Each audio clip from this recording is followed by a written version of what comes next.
Hello friends, welcome to brothers finance and good evening.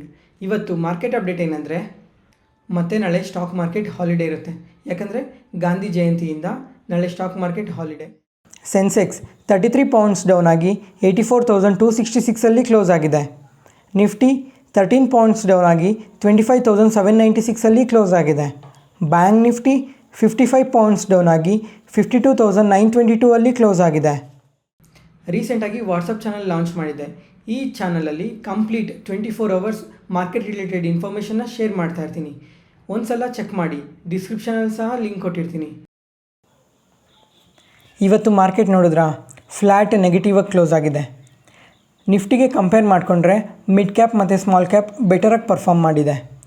Recent ಟೈಮಲ್ಲಿ ನೋಡ್ತಾ ಇದ್ದೀರಾ, mid cap ಮತ್ತು ಸ್ಮಾಲ್ ಕ್ಯಾಪ್ ಅಷ್ಟು ಕರೆಕ್ಟ್ ಆಗ್ತಿಲ್ಲ. ಮುಂಚೆ ಕರೆಕ್ಟ್ ಆಗಿತ್ತು. ಲಾಸ್ಟ್ 15 ಡೇಸ್ ಅಥವಾ 1 ವೀಕಲ್ಲಿ ಮಿಡ್ ಕ್ಯಾಪ್ ಮತ್ತು ಸ್ಮಾಲ್ ಕ್ಯಾಪ್ ಅಷ್ಟು ಕರೆಕ್ಟ್ ಆಗಿಲ್ಲ. ತುಂಬ ಕರೆಕ್ಟ್ ಆಗಿರೋದಂದರೆ ಲಾರ್ಜ್ ಕ್ಯಾಪೇ ಕರೆಕ್ಟ್ ಆಗಿರೋದು.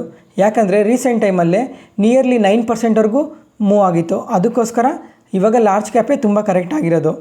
ಮತ್ತು ಸೆಕ್ಟರ್ ವೈಸ್ ನೋಡಿಕೊಂಡ್ರೆ ಎಲ್ಲ sector flat, positive or negative ಆಗಿ ಮಾತ್ರನೇ ಕ್ಲೋಸ್ ಆಗಿರೋದು. ಆದರೆ IT ಸೆಕ್ಟರ್ ನೋಡಿದ್ರಾ, ಎಬೋವ್ 1% ಮೂವ್ ಆಗಿದೆ. ಯಾಕಂದರೆ ನಿನ್ನೆ ವೀಡಿಯೋದಲ್ಲೇ ಹೇಳಿದ್ದೆ, US ಫೆಡ್ ಚೇರ್ಮನ್ ಮೀಟಿಂಗ್ ಇದೆ ಅಂತ.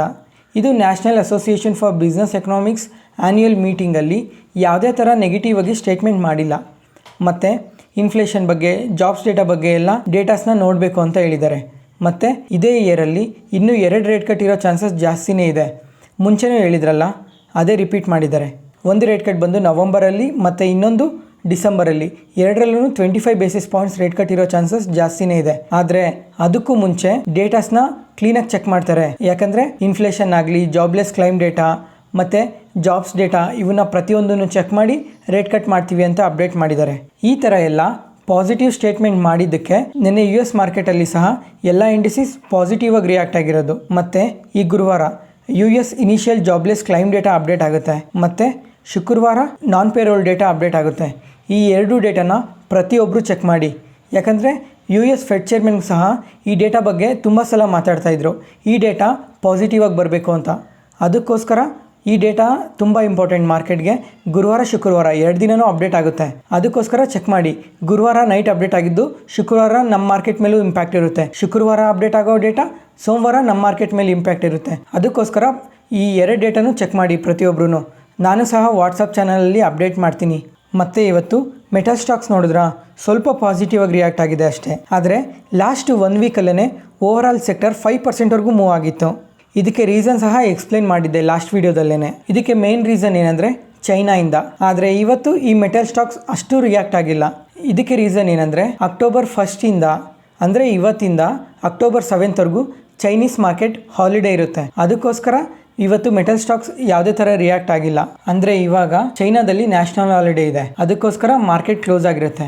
ಅದಕ್ಕೆ ಈ ಹಾಲಿಡೇಸೇ ಇಲ್ಲ ಅಂದಿದ್ರೆ ಇವತ್ತು ಸಹ ನಮ್ಮ ಮೆಟಲ್ ಸ್ಟಾಕ್ಸ್ ಎಲ್ಲ ಪಾಸಿಟಿವ್ ಆಗಿ ರಿಯಾಕ್ಟ್ ಆಗ್ತಿದ್ವು.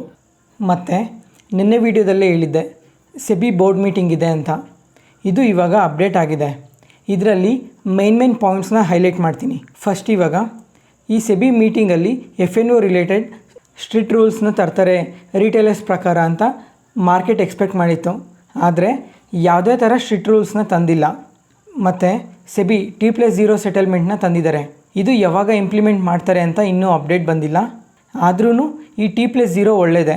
ಮತ್ತು ಈ ರೀಸೆಂಟ್ ಟೈಮಲ್ಲಿ ಸೆಬಿ ಅವರು ಹೇಳಿದರು, ಈ ಸೋಷಿಯಲ್ ಮೀಡಿಯಾ ಪ್ಲ್ಯಾಟ್ಫಾರ್ಮ್ಸಲ್ಲಿ ಈ ಸ್ಟಾಕ್ ಮಾರ್ಕೆಟ್ ರಿಲೇಟೆಡ್ ಆಗಿ ತುಂಬ ಮಿಸ್ಲೀಡ್ ನಡೀತಾ ಇದೆ. ಯಾಕಂದರೆ ಈ ಆನ್ಲೈನ್ ಪ್ಲ್ಯಾಟ್ಫಾರ್ಮ್ಸಲ್ಲೆಲ್ಲ ಬೈ ಕಾಲ್, ಸೆಲ್ ಕಾಲ್ ಎಲ್ಲ ಕೊಡ್ತಿದ್ರಲ್ಲ, ಇದರಿಂದ ರಿಟೇಲರ್ಸ್ ತುಂಬ ಎಫೆಕ್ಟ್ ಆಗ್ತಿದ್ರು ಅಂತ ಫಿನ್ ಇನ್ಫ್ಲೂಯೆನ್ಸರ್ಸ್ಗೆ ವಾರ್ನ್ ಮಾಡಿದರು. ಬೈ ಆ್ಯಂಡ್ ಸೆಲ್ ರೆಕಮೆಂಡೇಷನ್ ಕೊಡೋಂಗಿಲ್ಲ ಅಂತ ಎಲ್ಲ ಹೇಳಿದರು. ಮತ್ತು ಇವಾಗ ಇನ್ವೆಸ್ಟ್ಮೆಂಟ್ ಅಡ್ವೈಸರ್ಸ್ಗೆ, ರಿಸರ್ಚ್ ಅನಾಲಿಸ್ಟ್ಗೆಲ್ಲ ಸಿಂಪಲ್ ಕ್ರೈಟೀರಿಯಾಸ್ನೆಲ್ಲ ತಂದಿದ್ದಾರೆ ಹೊಸದಾಗೆ. ಮತ್ತು ರೈಟ್ಸ್ ಇಶ್ಯೂ ಬಗ್ಗೆನೂ ಅಪ್ಡೇಟ್ ಮಾಡಿದ್ದಾರೆ. ಮುಂಚೆ 2-3 ಮಂತ್ಸ್ ಟೈಮ್ ತೊಗೊಳೋದು, ಆದರೆ ಇವಾಗ 23 ವರ್ಕಿಂಗ್ ಡೇಸಲ್ಲೇ ಕಂಪ್ಲೀಟ್ ಆಗಬೇಕು ಅಂತ ಹೇಳಿದ್ದಾರೆ. ಮತ್ತು ಈ ಮ್ಯೂಚುವಲ್ ಫಂಡ್ಗೂ ಈ PMS ಅಂದರೆ ಪೋರ್ಟ್ಫೋಲಿಯೋ ಮ್ಯಾನೇಜ್ಮೆಂಟ್ ಸರ್ವಿಸ್ಗೆ, ಈ ಎರಡಕ್ಕೂ ಮಧ್ಯೆ ಒಂದು ಹೊಸ ಅಸೆಟ್ ಕ್ಲಾಸ್ನ ತಂದಿದ್ದಾರೆ. ಮತ್ತು ಮ್ಯೂಚುವಲ್ ಫಂಡ್ ಲೈಟ್ಗೆ ಹೊಸ ಫ್ರೇಮ್ವರ್ಕ್ನ ಇಂಟ್ರೊಡ್ಯೂಸ್ ಮಾಡಿದ್ದಾರೆ. ಮತ್ತು ಫಿನಾನ್ಸ್ ಮಿನಿಸ್ಟರ್ ನಿರ್ಮಲಾ ಸೀತಾರಾಮನ್ ಅವರು ಹೇಳಿದ್ರಲ್ಲ, ಯೂನಿಯನ್ ಬಜೆಟಲ್ಲಿ ಈ STT ಟ್ಯಾಕ್ಸ್ನ ಜಾಸ್ತಿ ಮಾಡಿದ್ದಾರೆ ಅಂತ, ಫ್ಯೂಚರ್ಸ್ ಆ್ಯಂಡ್ ಆಪ್ಷನ್ಸ್ ಬಗ್ಗೆ ಅದು ಅಕ್ಟೋಬರ್ 1ಇಂದನೇ ಇಂಪ್ಲಿಮೆಂಟ್ ಆಗಿರೋದು, ಅಂದರೆ ಇವತ್ತಿಂದ ಇಂಪ್ಲಿಮೆಂಟ್ ಆಗಿದೆ. ಈ ಫ್ಯೂಚರ್ಸಲ್ಲಾದರೆ 0.0125ಇಂದ 0.2ಗೆ ಜಾಸ್ತಿ ಮಾಡಿದ್ದಾರೆ. ಮತ್ತು ಆಪ್ಷನ್ಸಲ್ಲಾದರೆ 0.0625ಇಂದ 0.1ಗೆ ಜಾಸ್ತಿ ಮಾಡಿದ್ದಾರೆ. ಈ STT ಟ್ಯಾಕ್ಸ್ನ ಪ್ರತಿಯೊಬ್ಬರು ನೆನಪಿಕೊಳ್ಳಿ, ಫ್ಯೂಚರ್ಸ್ ಆ್ಯಂಡ್ ಆಪ್ಷನ್ಸಲ್ಲಿ ಟ್ರೇಡ್ ಮಾಡೋರು.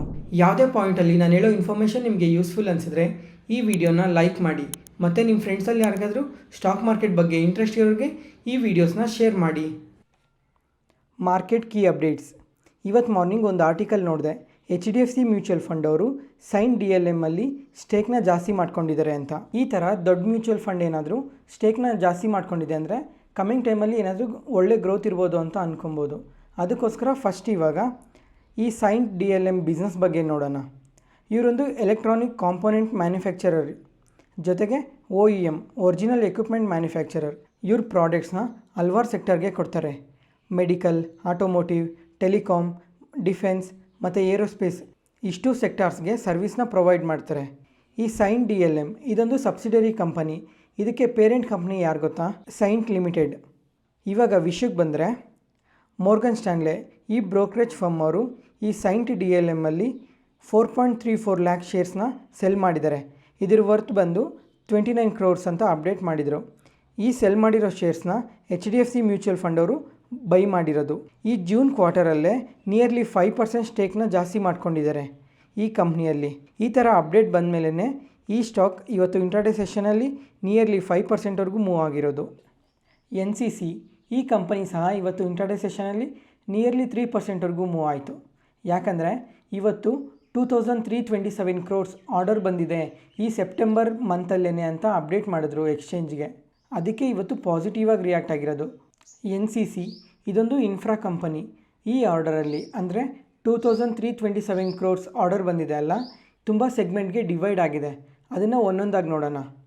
Nearly 1417 crores transportation related order ಇದು, ಮತ್ತು 520 crores ಎಲೆಕ್ಟ್ರಿಕಲ್ ಆರ್ಡರ್, ಮತ್ತು 390 crores ಬಂದು ಬಿಲ್ಡಿಂಗ್ ರಿಲೇಟೆಡ್ ಆರ್ಡರ್ ಅಂತ ಅಪ್ಡೇಟ್ ಮಾಡಿದ್ದಾರೆ. ಈ ಆರ್ಡರ್ ಎಲ್ಲ ಸ್ಟೇಟ್ ಗೌರ್ಮೆಂಟ್ ಏಜೆನ್ಸಿಯಿಂದ ಮತ್ತು ಪ್ರೈವೇಟ್ ಕಂಪನೀಸಿಂದ ಈ ಕಂಪ್ಲೀಟ್ ಆರ್ಡರ್ ಬಂದಿರೋದು ಅಂತ ಅಪ್ಡೇಟ್ ಮಾಡಿದ್ದಾರೆ. ಇವತ್ತು ನೋಡಿದ್ರಾ ಇಂಡಿಗೋ ಮತ್ತು ಸ್ಪೈಸ್ಜೆಟ್ ಸ್ಟಾಕ್ ಯಾವ ಥರ ರಿಯಾಕ್ಟ್ ಆದವು ಅಂತ? ಕಂಪ್ಲೀಟ್ ಪಾಸಿಟಿವ್ ಮೊಮೆಂಟಮ್ ಇತ್ತು ಈ ಸ್ಟಾಕ್ಸಲ್ಲಿ. ಇದಕ್ಕೆ ರೀಸನ್ ಏನಂದರೆ ಬೆಳಿಗ್ಗೆ ಅರೌಂಡ್ 10:30 ಆ ಟೈಮಲ್ಲಿ ಗೌರ್ಮೆಂಟ್ ಒಂದು ಅಪ್ಡೇಟ್ ಮಾಡಿದ್ರು. ATF ಏರ್ ಟರ್ಬೈನ್ ಫ್ಯೂಯಲ್ ಇದ್ರ ಮೇಲೆ ನಮ್ಮ ಸೆಂಟ್ರಲ್ ಗೌರ್ಮೆಂಟ್ ಅವರು 6.2% ರೇಟ್ ಕಟ್ ಮಾಡಿದ್ದಾರೆ. ಇದಕ್ಕೆ ಸ್ಟ್ರೈಟ್ ಸೆಕೆಂಡ್ ಟೈಮ್ ಈ ಥರ ರೇಟ್ ಕಟ್ ಮಾಡಿರೋದು. ಇದ್ರ ಜೊತೆಯಲ್ಲಿ ಸ್ಪೈಸ್ಜೆಟ್ ಇಂಡಿಗೋಗಿನ್ನ ತುಂಬಾ ಪಾಸಿಟಿವ್ ಆಗಿ ರಿಯಾಕ್ಟ್ ಆಗಿದೆ. ಇದಕ್ಕೆ ರೀಸನ್ ಏನಂದರೆ ಮೊನ್ನೆವರೆಗೂ QIP ಬಗ್ಗೆ ಬಂದ ಸ್ಟ್ರಾಂಗ್ ರೆಸ್ಪಾನ್ಸಿಂದ ಪಾಸಿಟಿವ್ ಆಗಿ ರಿಯಾಕ್ಟ್ ಆಯಿತು, ಮತ್ತು ಮ್ಯಾನೇಜ್ಮೆಂಟ್ ಸಹ ಸ್ಟ್ರಾಂಗಾಗಿ ಕಮೆಂಟ್ರಿ ಕೊಟ್ಟಿತ್ತು. ಅದಕ್ಕೋಸ್ಕರ ಸ್ಟಾಕ್ ಮೂವ್ ಆಯಿತು. ಆದರೆ ಒಂದು ಅಬ್ಸರ್ವ್ ಮಾಡಿದ್ರೆ ಸ್ಪೈಸ್ಜೆಟ್ ಸ್ಟಾಕಲ್ಲಿ ದೊಡ್ಡ ದೊಡ್ಡ ಬ್ಲಾಕ್ ಡೀಲ್ಸ್ ಎಲ್ಲ ನಡೀತಾನೆ ಇದೆ. ನಿನ್ನೆ ಕೂಡ ಅಷ್ಟೇ ಪ್ಲೂಟೋಸ್ ವೆಲ್ತ್ ಮ್ಯಾನೇಜ್ಮೆಂಟ್ ಅವರು 51 crores ವರ್ತ್ ಆಫ್ ಶೇರ್ಸ್ನ ಪರ್ಚೇಸ್ ಮಾಡಿದ್ದಾರೆ. ಆವ್ರೇಜ್ ಪ್ರೈಸ್ ಬಂದು 59.95 per share ಅಂತ ಅಪ್ಡೇಟ್ ಮಾಡಿದರು. ಇಷ್ಟೆಲ್ಲ ಪಾಸಿಟಿವ್ ನ್ಯೂಸ್ ಇರೋದಕ್ಕೇ ಸ್ಪೈಸ್ಜೆಟ್ ಸ್ಟಾಕ್ ಪಾಸಿಟಿವ್ ಆಗಿ ಮೂವ್ ಆಯಿತು. ಇವತ್ತಿಗೆ ಅಪ್ಡೇಟ್ ಮುಗೀತು. ಈ ವಿಡಿಯೋ ಇಷ್ಟ ಆದರೆ ಲೈಕ್ ಮಾಡಿ, ಶೇರ್ ಮಾಡಿ, ಸಬ್ಸ್ಕ್ರೈಬ್ ಆಗಿ. ಮತ್ತು ನಾನು ಹೇಳಿದ್ರಲ್ಲಿ ಏನಾದರೂ ಡೌಟ್ ಇದ್ದರೆ ಕಮೆಂಟ್ ಸೆಕ್ಷನಲ್ಲಿ ಕಮೆಂಟ್ ಮಾಡಿ. ಮತ್ತು ನಾಳೆ ಹೊಸ ಸ್ಟಾಕ್ ಮಾರ್ಕೆಟ್ ನ್ಯೂಸ್ ಅನಾಲಿಸಿಸ್ ವಿಡಿಯೋಲಿ ಸಿಗೋಣ.